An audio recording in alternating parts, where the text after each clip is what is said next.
स्वागत है आपका मेरे YouTube चैनल पर। क्या ये सच है कि जो हमारे मन के विचार हैं उन्हीं से हम दुखी होते हैं? शायद विचार आए ही नहीं तो क्या हम सुखी हो सकते हैं? वही सब जानेंगे इस बुद्धा स्टोरी से। एक बार गौतम बुद्ध और उनके शिष्य एक वन से गुजर रहे थे। बहुत देर वन में चलने के बाद बुद्ध और उनके सभी शिष्य एक विशाल पेड़ के नीचे बैठ जाते हैं। उस पेड़ के नीचे एक अलग सी शांति महसूस होती है। सभी लोग उस शांति को अनुभव कर रहे होते हैं।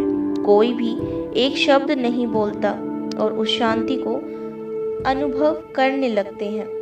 थोड़ी देर बाद गौतम बुद्ध का एक शिष्य उठता है और बुद्ध से पूछता है कि भगवान, क्या मैं आपसे एक प्रश्न पूछ सकता हूँ?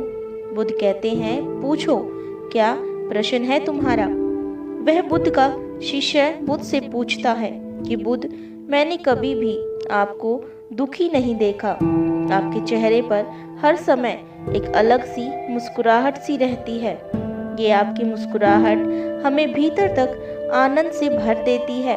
आपके चेहरे पर अलग सी चमक है जो हमें दुख से कोसों दूर करती है। पर मैं ये जानना चाहता हूँ कि मेरे भिक्षु बनने से पहले मेरे जीवन में बहुत दुख था, जिसके कारण मैं भिक्षु भी बन गया, पर अभी तक नहीं जान पाया कि दुख है क्या। क्या आप मुझे बता सकते हैं कि वास्तव में दुख क्या है? बुद्ध मुस्कुराते हैं और अपने भिक्षु से कहते हैं कि दुख एक विचार से ज़्यादा कुछ नहीं है। ये सब सुनकर सभी लोग चौंक जाते हैं और बुद्ध से पूछ लेते हैं, परंतु बुद्ध, विचार तो आते हैं और चले जाते हैं, पर दुख एक बार आता है तो जाने का नाम नहीं लेता। बुद्ध कहते हैं कि चलो, मैं तुम्हें एक छोटी सी घटना बताता हूँ। एक नगर में एक धनी सेठ रहता है। उसके पास एक वफादार नौकर होता है। वह सेठ अपने नौकर पर बहुत विश्वास करता है। वह सेठ अपने नौकर पर कभी भी किसी बात के लिए शक नहीं करता, क्योंकि उसका नौकर वास्तव में ईमानदार होता है। एक बार उस सेठ को किसी काम से बाहर जाना पड़ा। 2-3 दिनों के बाद जब वह वापस लौटता है तो वह एक कीमती सामान लेकर आता है। वह उस कीमती सामान को अपने कमरे में बड़ा सजा कर रखता है और अपने नौकर से कह देता है कि तुम्हें इसका खास तौर पर ध्यान रखना है। ध्यान रहे ये टूटे नहीं, यह मुझे बहुत प्रिय है। नौकर कहता है कि मालिक, मैं पूरा ध्यान रखूंगा, आप चिंता न करें। अगले दिन वह नौकर घर की सफाई करता है तो सफाई करते करते वह सेठ की उस कीमती चीज के पास पहुंचता है और उसकी भी सफाई करने लगता है। सफाई करते वक्त वह कीमती चीज हाथ से छूटकर नीचे गिर जाती है। सेठ को यह बात पता चलते ही वह नौकर के पास आता है और नौकर को खूब डांटता धमकाता है, पर न तो वह उस नौकर को नौकरी से निकालता है और न ही उसे पीट सकता है, क्योंकि वो उसका बहुत पुराना वफादार नौकर है। इसलिए वह उसे डांट धमका कर ही छोड़ देता है। सेठ अपने उस कीमती चीज के बारे में सोच सोच कर बहुत दुखी हो जाता है। रात होते ही सेठ अपने कमरे में जाता है। सोना चाहता है लेकिन नींद नहीं आ रही।